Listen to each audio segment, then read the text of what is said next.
Hello everyone, I'm Jonathan Little. I'm here today with episode 229 of Weekly Poker Hand. I want to thank you for being here with me today. Hope life is going great and I hope you're winning all of your hands, although it's pretty hard to win all your hands.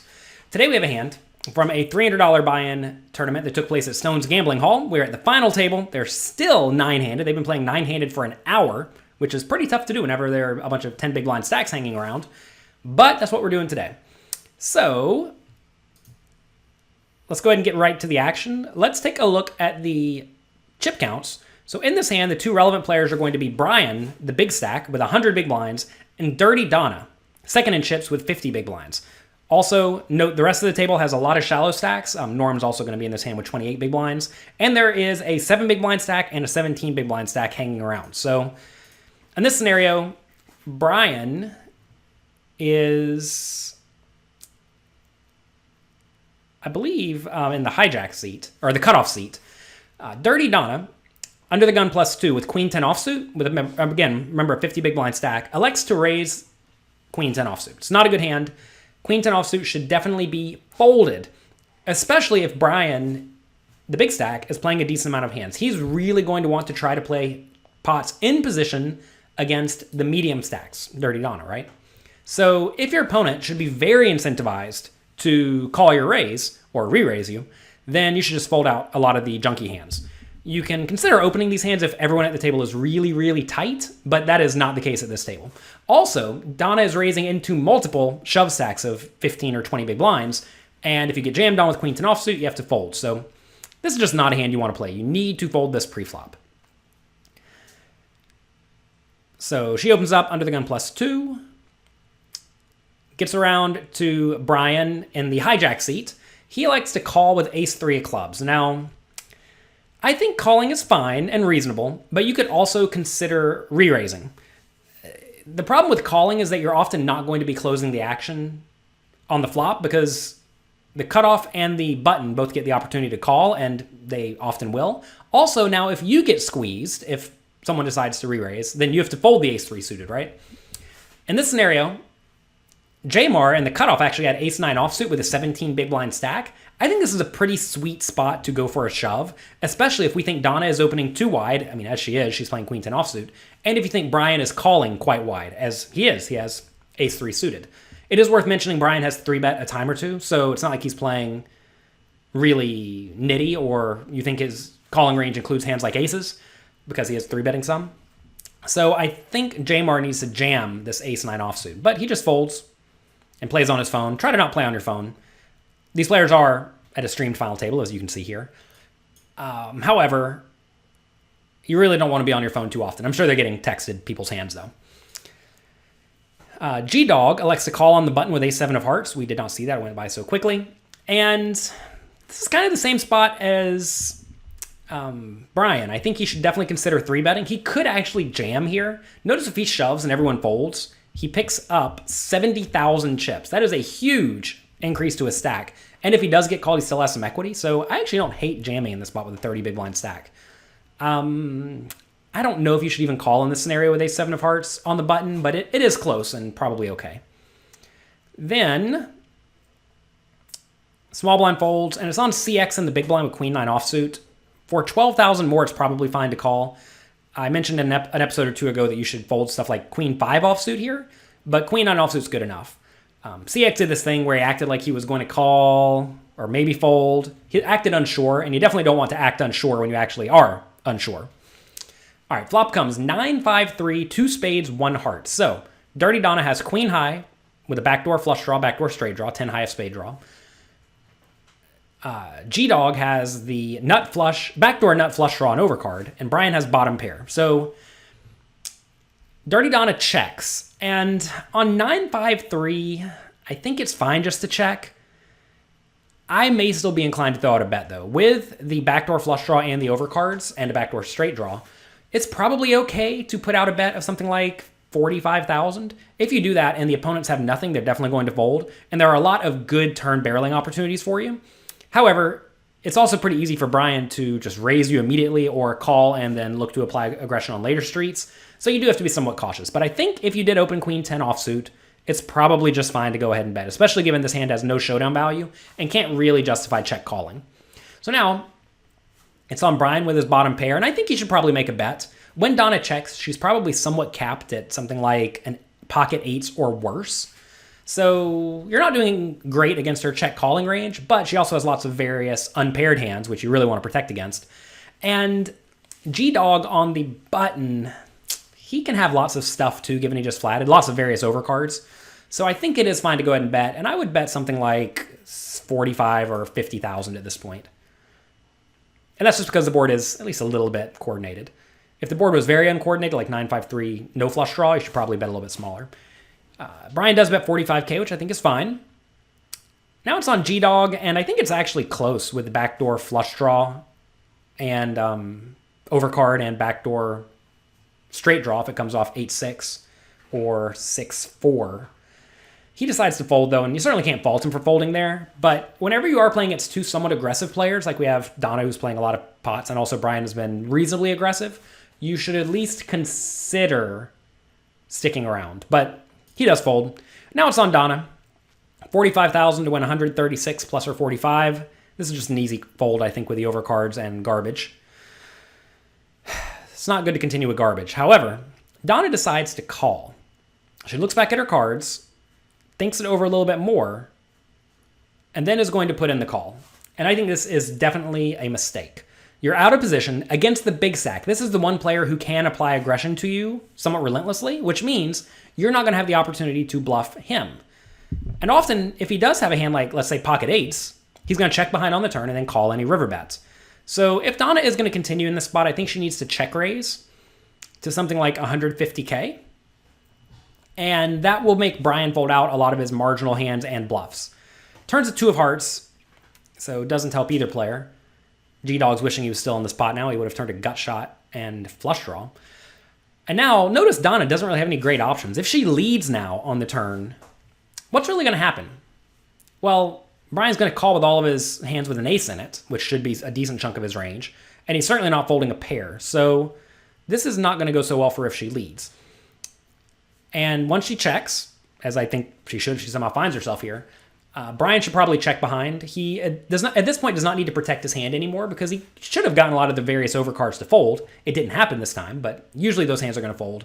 So he's going to have a marginal made hand against his opponent's marginal made hand, and in that scenario, you typically don't want to bloat the pot, especially if your marginal made hand is very marginal.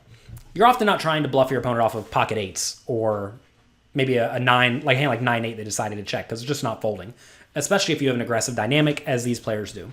So check on the turn. I think that's fine from both players.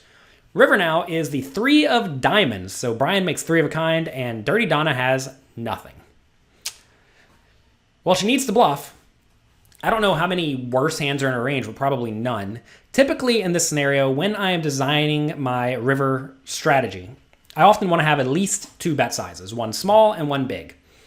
And the way I usually put my bluffs into my range, because you want to have bluffs in each portion of your range if you were trying to play a balanced game theory optimal strategy. I usually put my best high card bluffs or pair bluffs, whatever you have in this scenario, into my small bet size. You may ask, why is that? That's because whenever you bet small, sporadically your opponent is going to call the worst hand. Like say Donna decided to bluff with ace 6 in this scenario or king jack. Every once in a while, Brian's going to make a ridiculous hero call and he's going to lose. So your small bet size typically wants to have your best bluffs in it. And then your big bet size needs to have your worst bluffs. Because if you pot it here, say you bet 180,000 and Brian calls, well, ace high is never good there and king high is never good there, right? And therefore your value does not matter at all. So if Donna's going to bet here, she probably wants to bet big because she should not have very many queen 10s and jack 10s. You think those would just bet the flop.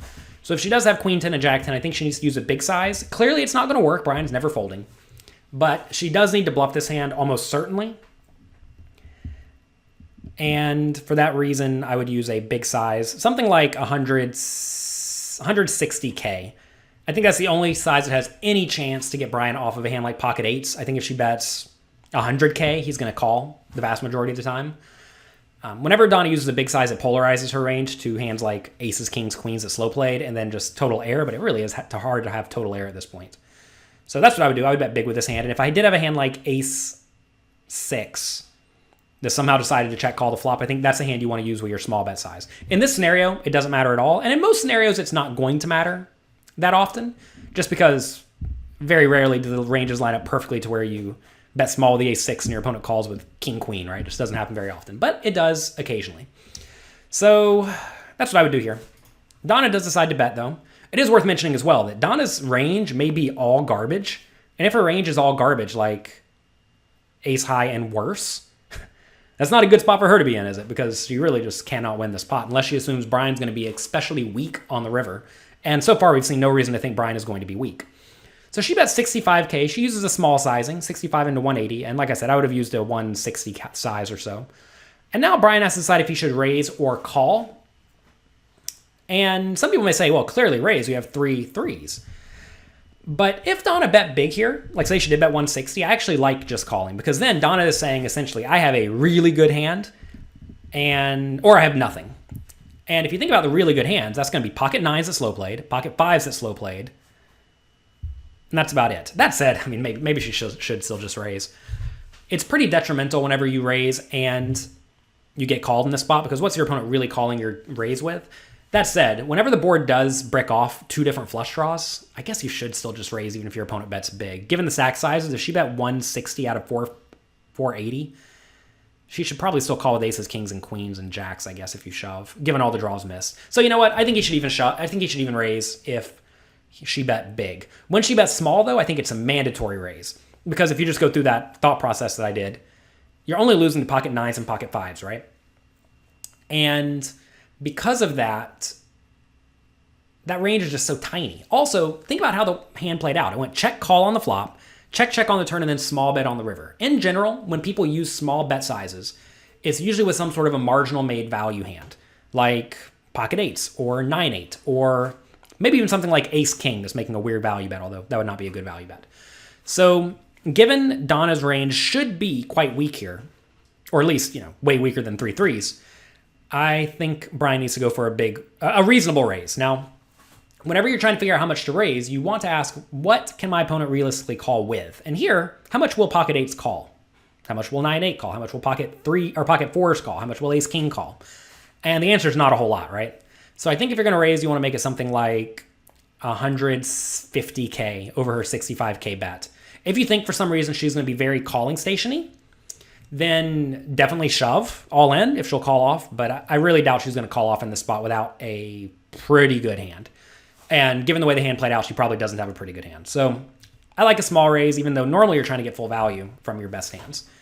So Brian thinks for a while. Think. And he just calls. And this is a clear error given the way the hand played out. But also, it demonstrates a mistake that many people make on a regular basis, especially in small and medium stakes games, is that they don't raise or get enough value on the river. They think in this scenario, well, I could be beat, and I don't want to lose a whole lot, so I'm just going to call. But in this situation, the way the hand played out, pretty much no matter what, ace 3 is essentially the nuts. I mean, I guess she could have ace 4, but again, why would she bet so small on the river? It just doesn't make a whole lot of sense. In this scenario, you just have to go for value. Yeah. So anyway, he left a lot of money on the table there. Obviously, this time he left no money on the table because Donna had queen high. But whenever Donna does have one of those made hands, she is going to call the raise some portion of the time. And it's very, very close to impossible for her to have ace 3 beat at this point. So yeah, got to go for value. Don't be afraid to get value, especially when you crush all your opponent's range. And you may even think in this scenario, well, my opponent probably doesn't call many worse hands if I raise. But you're going to surprise yourself. They're going to call with some worse hands, and you're just printing money every time they call. Even if they only call like 20% of the time, you're still printing money that 20% of the time. So that's going to be it for this episode of Weekly Poker Hand. Hope you enjoyed it. If you have not already, make sure you go to my training site, pokercoaching.com. There I have lots and lots of interactive quizzes and homework questions. And this would actually be a good example of one where I would ask, what is your strategy on the river when Donna bets 65K? And the answer is going to be to raise with some bluffs and raise with some nut hands. And this is definitely a nut hand. And if you study the spot away from the table ahead of time, you will see why you need to raise in this spot. So yeah, good luck in your games, and I'll talk to you next week.